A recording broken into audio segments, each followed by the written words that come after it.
আপনার সন্তান পার্কের রাস্তা চিনে, আপনার সন্তান সিনেমা হলের রাস্তা চিনে, আপনার সন্তান রসগোল্লা খাওয়ার জন্য বাজারের রাস্তা চিনে, কিন্তু মুসল্লির জন্য সালাতের জন্য সে মসজিদের রাস্তা চিনতে পারেনি।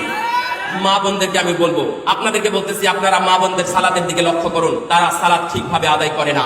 আপনার ওয়াইফ, আপনার মা, আপনার বোন, আপনার ফুপু, আপনার খালা, তাদের সাথে যাবেন, মুসাফা করবেন, কথা বলবেন, এগুলো জায়েজ। ওই তাদেরই আপনি সালাতে দেখবেন যে কুকুরের মতো, আস্তাগফিরুল্লাহ, আমি অবশ্য এটা বলতে চাইনি, আসলে হাদিস বলতেছে যে কুকুরের মতো হাত বিছিয়ে দিয়ে সালাত আদায় করছে।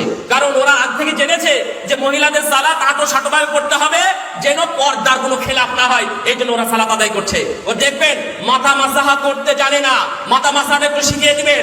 অজু করে দেখবেন যে আগে ডান হাতে পানি না, আগে বাম হাত ধুচ্ছে। বুঝেন নাই কথা? এগুলো হচ্ছে ভুল। এই ভুলগুলোর একটু সংশোধন করে নেবে। হুযায়ফা রাদিয়াল্লাহু আনহু বললেন যে তুমি কতদিন থেকে সালাত আদায় করো এভাবে? উনি বলেছিলেন যে আমি 40 বছর থেকে এভাবে সালাত আদায় করি।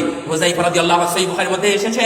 তো উনি বলছেন যে আরে 40 বছর না, তুমি যদি সারা জীবনে এভাবে সালাত আদায় করো তাহলে এটার নবীর নামাজ নিয়ে তুমি কবরে যেতে পারবে না। আপনার মা বোন এভাবে সালাত আদায় করছে, তাদেরকে কে সংশোধন করবে?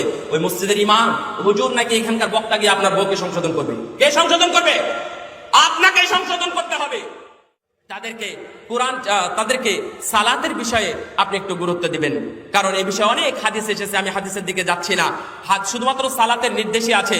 মুরু আওলাদাকুম বিসসালাতি বিসাবআ ওয়া হুম বিসাবআ।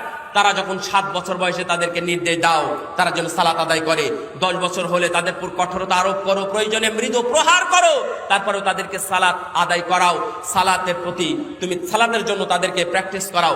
এখন যখন 25 বছর বয়স, তখন আপনি বলছেন এই তুই নামাজ পড়িস না কেন, যা নামাজ পড়ি আই, বলে না নামাজ পড়। তো নামাজ কেন পড়বে? আপনি তো এখানে বসে ওকে নির্দেশ দিচ্ছেন। বুঝেননি কথা না? আপনি যাচ্ছেন মাঠের দিকে, বাজারের দিকে, আর ওকে বলে যাচ্ছেন যে তুই মসজিদে যা। তাহলে ওই সন্তান মসজিদে যাবে? নিয়ম হলো সন্তান যখন 7 বছর হবে তখন থেকে তার এই আঙ্গুল ধরে, হাত ধরে মসজিদের দিকে নিয়ে যাবে। তবেই আপনার সন্তান সালাত শিখবে, তবেই সে মসজিদ চিনবে। আপনার সন্তান পার্কের রাস্তা ঠিক চিনে, আপনার রাস্তা এই ধরনের। এখানেও আমার মনে হয় অনেক মানুষ আছে, অনেক পরহেজগার ভাইরাও আছে, আল্লাহ রাব্বুল আলামিন তাদেরকে কবুল করুন, দোয়া করি। অনেক পরহেজগার ভাইরাও আছেন যারা গল্প করেন যে কি করব বলেন তো, ওই বাড়িতে টিভি আছে, আমার বাড়িতে টিভি নাই, সময় অসময়ে তাদেরকে গিয়ে ডিস্টার্ব করে এবং সেখানে গিয়ে টিভি দেখে শুধু যন্ত্রণার কারণে। আমি পিস টিভি দেখাই, কিন্তু আমার বাড়িতে আমার সন্তানের জন্য টিভিটা কিনেছি। আপনার সন্তান ওই টিভিওয়ালা বাড়ি চিনে, আপনার সন্তান পার্কের রাস্তা চিনে, আপনার সন্তান সিনেমা হলের রাস্তা চিনে, আপনার সন্তান রসগোল্লা খাওয়ার জন্য বাজারের রাস্তা চিনে, কিন্তু মুসল্লির জন্য সালাতের জন্য সে মসজিদের রাস্তা চিনতে পারেনি। সুতরাং এর জন্য আপনি দোষার, আপনি হলেন মূল ব্যক্তি, মূল দায়ী। এই জন্য আপনি কোথায় বাড়ি সংশোধন করবেন? বাড়ি সংশোধনের কোনো খোঁজ নেই, আর বলতেছেন যা নামাজে যা। কিভাবে নামাজে যাবে? শোনেন, নামাজের বিষয়ে 2-1টা এখানে কথা বলতে হবে। সেটা হলো, আমি বলেছি ইসলাহুল বুয়ুত, পরিবারের সংশোধন। এখানে যারা আছেন তাদের মা বোনদেরকে আমি বলবো, আপনাদেরকে বলতেছি, আপনারা মা বোনদের সালাতের দিকে লক্ষ্য করুন, তারা সালাত ঠিকভাবে আদায় করে না।